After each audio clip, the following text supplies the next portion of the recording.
ನಮಸ್ಕಾರ ಎಲ್ಲರಿಗೂ. Welcome to ಆ ಚಾನಲ್. ಈ ವಿಡಿಯೋದಲ್ಲಿ ನಾನು ನಿಮಗೆ ನಮ್ಮಲ್ಲಿರೋ ಮ್ಯಾನಿಫೆಸ್ಟ್ ಮಾಡೋ ಪವರನ್ನು ಯೂಸ್ ಮಾಡಿಕೊಂಡು ಹೇಗೆ ನಮ್ಮ ಜೀವನದಲ್ಲಿ ನಮ್ಮ ಬದುಕಿನಲ್ಲಿ ಒಳ್ಳೆಯದನ್ನು ಮ್ಯಾನಿಫೆಸ್ಟ್ ಮಾಡಬಹುದು ಅಂತ ಹೇಳ್ತಿದ್ದೇನೆ. ಹಿಂದಿನ ಕಾಲದಿಂದಲೂ ನಮ್ಮ ತಂದೆ ತಾಯಿ ಗುರು ಹಿರಿಯರು ಯಾವಾಗಲೂ ದೇವರು ತಥಾಸ್ತು ಅಂತಿರ್ತಾರೆ. ಅದಕ್ಕೆ ಒಳ್ಳೆಯ ವಿಚಾರಗಳನ್ನು ಯಾವಾಗಲೂ ಮಾಡ್ತಾಯಿರಿ ಅಂತ ಹೇಳೋದನ್ನು ಕೇಳಿದ್ದೇವೆ. ನನಗನ್ನಿಸುತ್ತೆ ಈಗ ದೇವರು ಸಹ ನಮ್ಮ ಮೇಲೆ ಬೇಜಾರಾಗಿದ್ದಾರೆ ಅಂತ.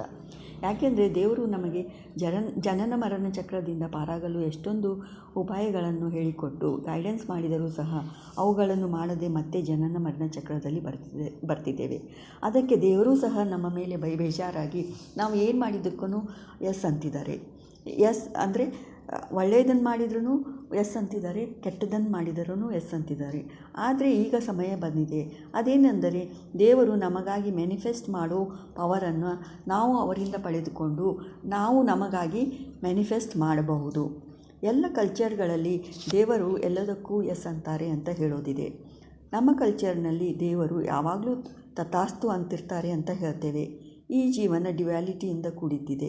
ಒಂದು ಸಕಾರಾತ್ಮಕ ವಿಚಾರವಿದ್ದರೆ ಇನ್ನೊಂದು ನಕಾರಾತ್ಮಕ ವಿಚಾರವೂ ಇರುತ್ತೆ. ಒಂದು ಒಳ್ಳೆಯ ಆರೋಗ್ಯವಿದ್ದರೆ ಇನ್ನೊಂದು ಅನಾರೋಗ್ಯವೂ ಇರುತ್ತದೆ. ಒಂದು ಸುಳ್ಳು ಇದ್ದರೆ ಒಂದು ಸತ್ಯವೂ ಇರುತ್ತದೆ. ಆದ್ದರಿಂದ ವಿಚಾರಗಳು ಸಕಾರಾತ್ಮಕವಾಗಿದ್ದರೆ ಒಳ್ಳೆಯದೇ ಆಗುತ್ತೆ. ಯಾಕಂದರೆ ದೇವರು ಯಾವಾಗಲೂ ತಥಾಸ್ತು ಅಂತಿರ್ತಾರೆ.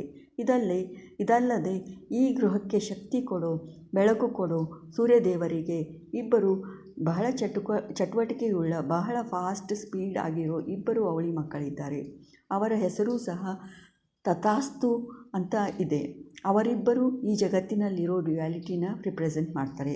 ಅವರನ್ನು ಅಶ್ವಿನಿ ಕುಮಾರ್ ಅಥವಾ ಅಶ್ವಿನ್ ಕುಮಾರ್ ಅಂತ ಸಹ ಕರೀತಾರೆ.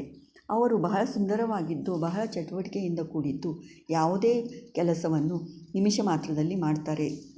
ದೇವರು ಯಾವಾಗಲೂ ತಥಾಸ್ತು ಅಂತಿರೋದ್ರಿಂದ ಈ ಇಬ್ಬರು ಸೂರ್ಯದೇವನ ಅವಳಿ ಮಕ್ಕಳು ತಥಾಸ್ತು ಅನ್ನುವ ಹೆಸರುಳ್ಳವರು, ಬಹಳ ಚಟುವಟಿಕೆಯುಳ್ಳವರಾಗಿದ್ದರಿಂದ ದೇವರು ಇವರಿಬ್ಬರಿಂದ ನಿಮಿಷ ಮಾತ್ರದಲ್ಲಿ ನಮ್ಮ ಕೆಲಸಗಳನ್ನು ಮಾಡಿಸ್ತಾರೆ. ಆದ್ದರಿಂದ ನಮ್ಮ ವಿಚಾರಗಳು ದಿನದ ಸದಾಕಾಲವೂ ಒಳ್ಳೆಯದಾಗಿರಬೇಕು. ಒಳ್ಳೆಯದನ್ನು ಇಮ್ಯಾಜಿನ್ ಮಾಡ್ತಿರಬೇಕು. ನಾವು ಹೇಗೆ ಅನ್ಕೋತೇವೆ ಹಾಗೆ ನಮ್ಮ ಜೀವನ ಮ್ಯಾನಿಫೆಸ್ಟ್ ಆಗುತ್ತೆ. ಈ ಇಬ್ಬರು ತಥಾಸ್ತು ಅನ್ನುವ ಅವಳಿ ಸಹೋದರರು ಪ್ರತಿದಿನವೂ ಶಾಂಭವಿ ಮುಹೂರ್ತದಲ್ಲಿ, ಅಂದರೆ ಸಂಜೆಯ ಕರೆಕ್ಟಾಗಿ 5 ಗಂಟೆಯ ಸಮಯದಲ್ಲಿ ಭೂಮಿಯ ರೆಲ್ಮ್ನಲ್ಲಿ ಅಂದರೆ ಭೂಮಿಯ ಹತ್ತಿರದಲ್ಲಿ ಬಂದಿರ್ತಾರೆ. ಆವಾಗ ಕಾಸ್ಮಿಕ್ ಎನರ್ಜಿ ಸಹ ಬಹಳ ಶಕ್ತಿಯುತವಾಗಿರ್ತದೆ. ಆಗ ಆ ಹೊತ್ತಿನಲ್ಲಿ ಸಂಜೆ 5 ಗಂಟೆಯಲ್ಲಿ ನಾವು ಅಂದುಕೊಂಡಿದ್ದೆಲ್ಲ ಬಹಳ ಫಾಸ್ಟಾಗಿ ಆಗುತ್ತೆ. ನಾವು ದಿನದ ಸದಾಕಾಲವೂ ನಮ್ಮ ಬಗ್ಗೆ ಒಳ್ಳೆಯ ವಿಚಾರಗಳನ್ನು ಮಾಡಿ ಸಂಜೆಯ 5 ಗಂಟೆಗೆ ನಮ್ಮ ಬಗ್ಗೆ ಒಳ್ಳೆಯದಂದ್ಕೊಂಡು ನಮಗೆ ಬೇಕಾದ ಜೀವನವನ್ನು ಇಮ್ಯಾಜಿನ್ ಮಾಡಿ ನಾವೇ ನಮ್ಮೊಳಗೆ ಚಿಕ್ಕದಾಗಿ ಆಗಲಿ ಗಟ್ಟಿಯಾಗಿ ಆಗಿ ತಥಾಸ್ತು ಅನ್ನಬೇಕು. ಏಕೆಂದರೆ ಎಲ್ಲ ಶಕ್ತಿಯು ನಮ್ಮಲ್ಲೇ ಇರೋದು.